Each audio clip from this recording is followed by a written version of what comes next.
Okay, I'm back at my little lake, and I taught a short class on Saturday and another class on Sunday, and I've got a bunch of gear I need to return to the storage container.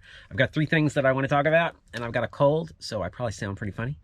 One of the three things I want to talk about is this is the first footage I've shot with the new GoPro Hero 8. So, thoughts about that coming.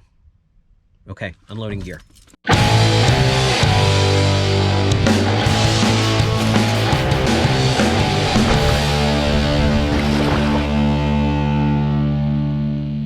Saturday, I saw this van life van parked here, parked just like that, and they're back on Monday.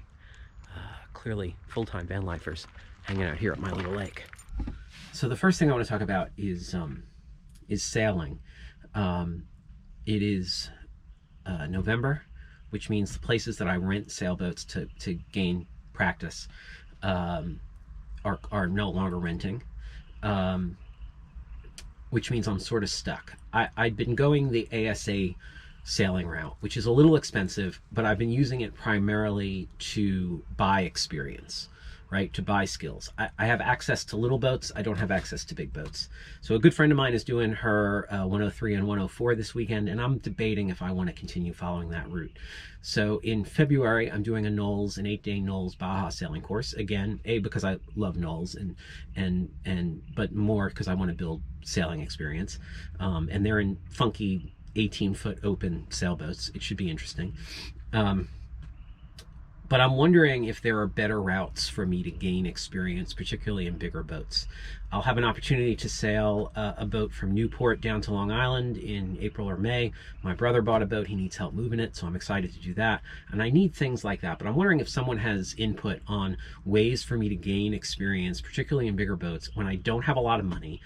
And at this point, I don't have a ton of experience in the bigger boats, in the 30-foot, 40-foot boats. So if someone has input on that, or if someone has input on ASA, because the other thing that I'm thinking about ASA is I had been thinking it's something that down the road I could use as another source of revenue. Is I'd like to teach, I'd like to bring sort of my expedition style teaching and experience to sailing and teach that sort of thing. But now, after taking an ASA course, I'm not sure I want to work for them. I wasn't overly impressed with the instructors, and I think it's super expensive for what you get. So I'm debating, and I'm curious what you guys think about ASA and the American Sailing Association. And I've had a couple of bad experiences with different groups working through ASA. And so I'm curious what you guys think. So that's the first thing. Let me know in the comments what you think a good path for me to take to continue to build experience, keeping in mind that I don't have a lot of money. That is one of the downsides of being an outdoor educator. Okay, so that's item 1, ASA and sailing. Let me know what you think. Item 2 is this. A couple weeks ago, I posted a video, which I'll link up there or something like that. And talked about how my employer was pulling my gear away from here, and I didn't know if next season I was going to be able to teach kayaking. And so the plan was to pull all this gear out of here and not offer kayaking here, just offer hiking and navigation classes and stuff like that. Well, check this out.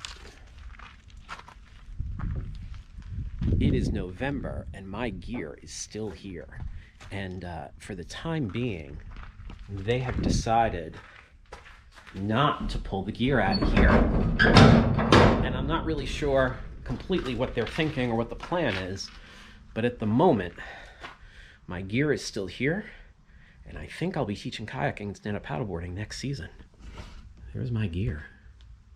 So yeah, and so that's interesting, and I'm not quite sure how that's going to play out, but at the moment I am mildly optimistic that I'll be able to teach that stuff next season. In the meantime, I got to get all this gear from this past weekend's classes back in storage. Here we go.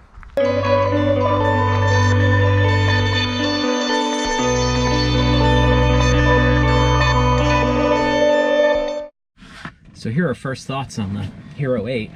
I like that the user interface, the operating system, is continuing to get refined over time. The 8's operating system already seems better than the 7's was, and the 7's was far better than the 6's. I like the ability just to zoom in, zoom out on the lens. You get a lot more control.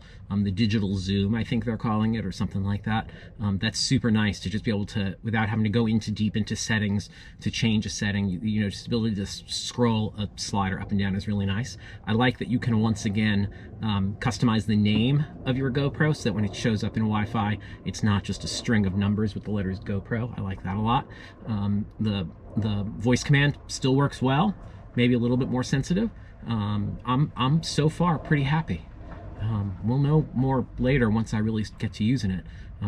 But so far I'm digging the new camera. We'll see how it plays out. Those are the 3 things I wanted to talk about: the GoPro, my sailing options, let me know what you think, and my changes in course offerings, which is sort of, I think, going to be an ongoing thing.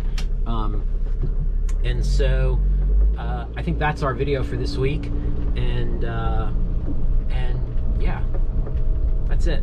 I'll let you know what I think about the GoPro a little bit further down, but so far I'm liking what I'm seeing. Cool. I'll see you outside.